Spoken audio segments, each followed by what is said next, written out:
Welcome to the Fish House Nation podcast presented by Catch Cover, your home for ice fishing news, tips, stories, and strategies. And now, your host, Chris Larson.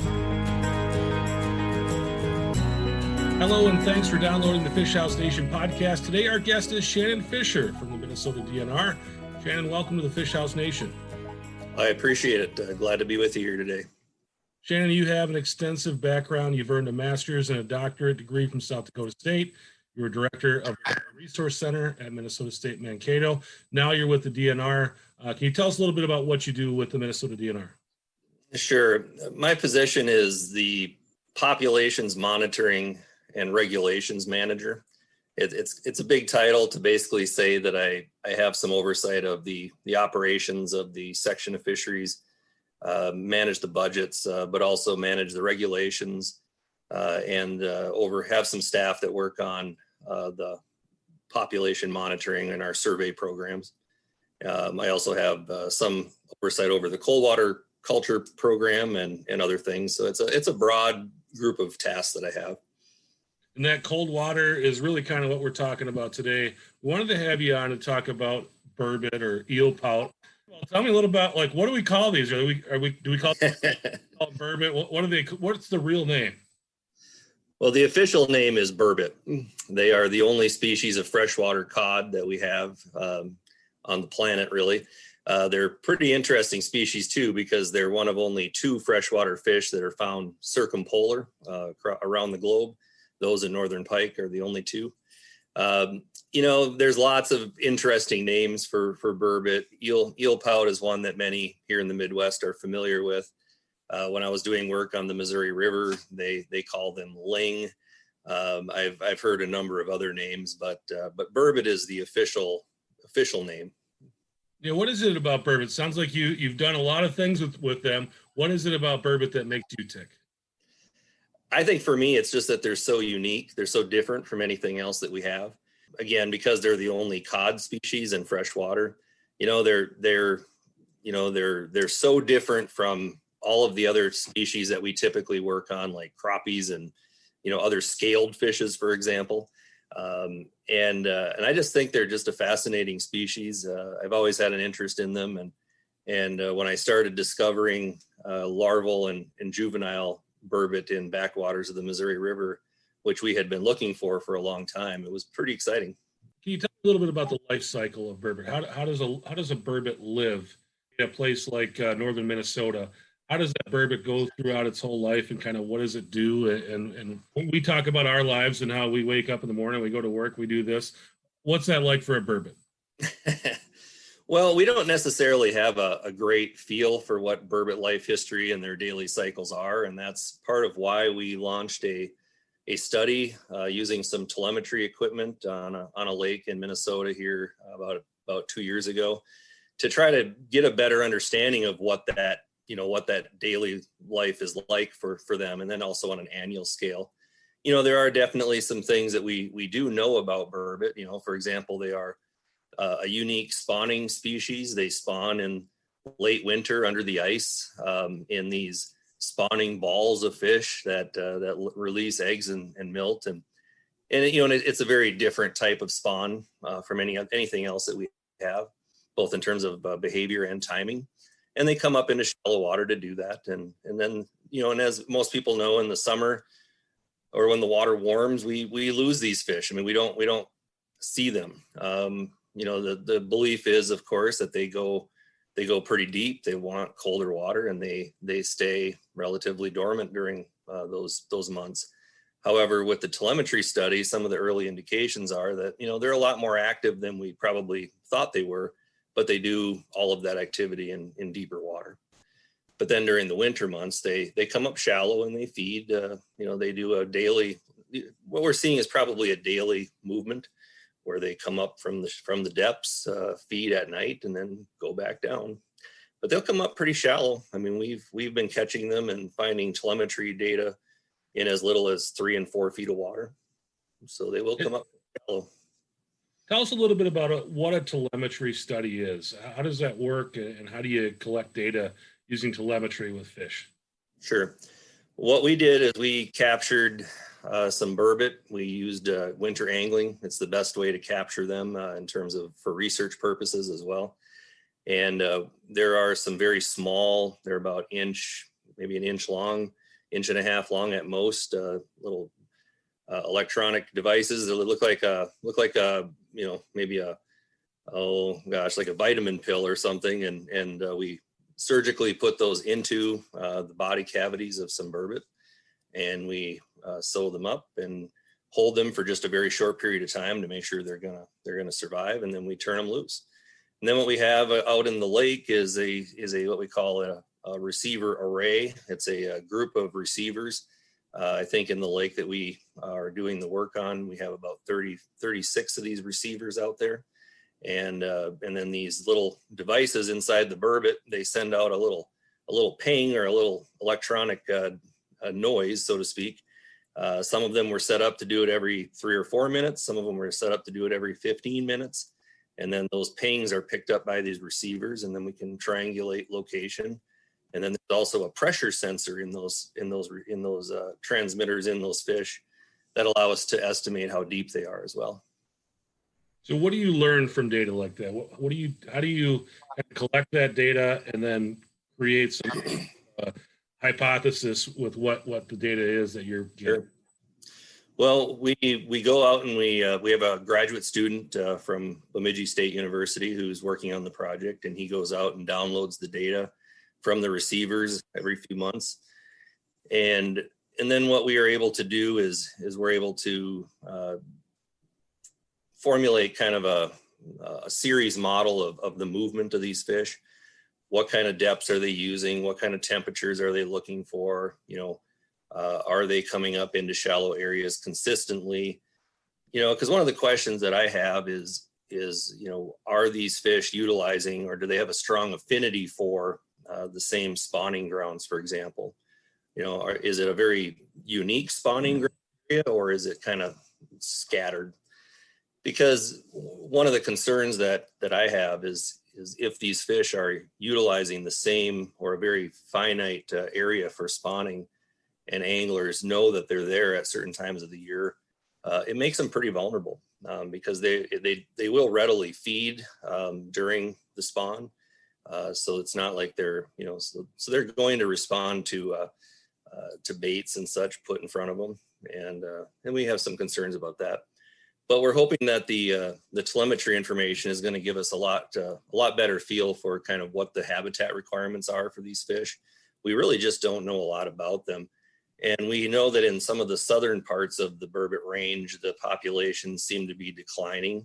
And we're concerned that could be a climate change related issue. And so learning what we can now, I think, is going to help us protect the populations that we have in the northern part of the state. Currently in the state of Minnesota, there's no season on burbot. It's pretty much fair game. You can take whatever you want, when you want, how many you want. And right now the Minnesota DNR is proposing a season. Can you tell us a little bit about that and why that's something that you're looking at? Well, up until 2019, burbot were listed in the state as a rough fish. They did not have any game fish status, therefore they had no game fish protection. We made a change on that in the 2019 legislative session, and that went into effect this last year. And so now burbot are listed as a game fish. In the state, generally, if it's a game fish or listed as a game fish, it should have a season and a bag limit applied to it so that we know kind of what the limitations are or should be on the species for harvest. Now, with that said, we have some game fish that, the season is continuous, it's year round, but at least we've identified it as such. With burbot, I anticipate that a year round season is probably what we'll be looking at because, you catch them in the winter through the ice and only rarely will anyone catch one during the open water season. There are some that get caught, but it's not probably a significant number or going to have any impact on the population.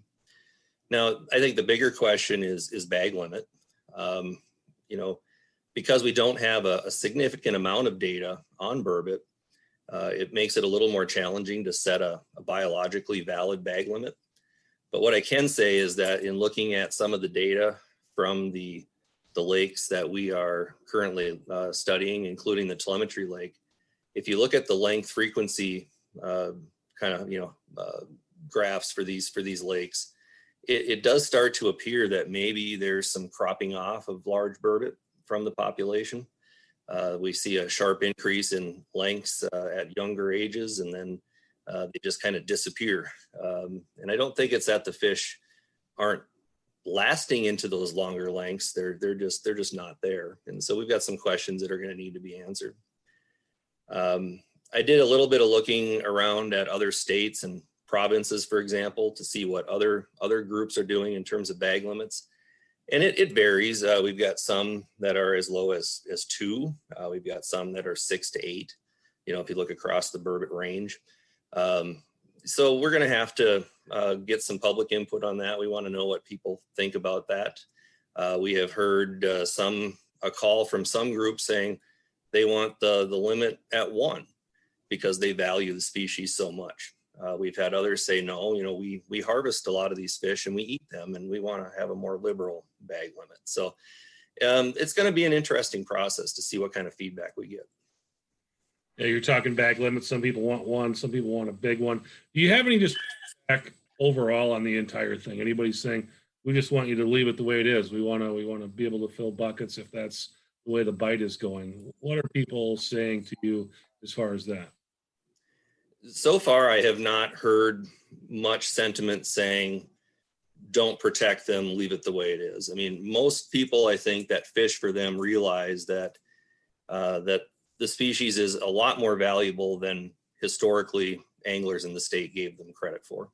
I mean, they're good table fare. They are a great fight in the winter, and people seem to really enjoy them now more than they did before. And so I have not heard a lot of people coming forward saying, no, just leave it alone. Most of what I've heard is, well, let's do what we need to do to protect the species, sustain the species. But then the opinions start to vary from there, in terms of what they think that should look like. That was great that you said a lot more valuable, because that was my next question, and kind of a wrap-up question, and that's, why are burbot important? What's important about them, and why do we need them to have a strong population? Sure. Well, burbot are, contrary to popular belief, burbot are not these slimy bottom mud scum eating fish that people oftentimes gave them credit for. They are in fact a predator. They are serving an important role in what we believe is an important role, but that's what we're trying to learn more about in these deeper water communities.